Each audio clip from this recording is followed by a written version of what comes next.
নবীজি জানিয়ে দিয়েছে, ওই স্বামী যদি দোয়া করে স্ত্রীর জান্নাত বরাদ্দ হয়, তার সুখ কেউ কেড়ে নিতে পারে না।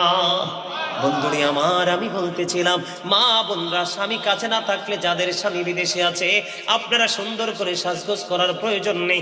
স্বামীর জন্য অপেক্ষা করুন, স্বামী, আপনার প্রিয় স্বামী কাছে ফিরে আসবে।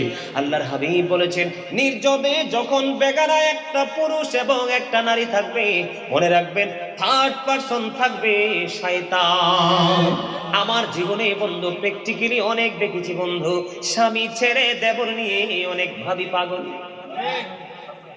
দেবরের জন্য ইদানিং রিসেন্ট কয়েকটা ঘটনা ঘটেছে, দেবরের জন্য স্বামীকে হত্যা করেছে।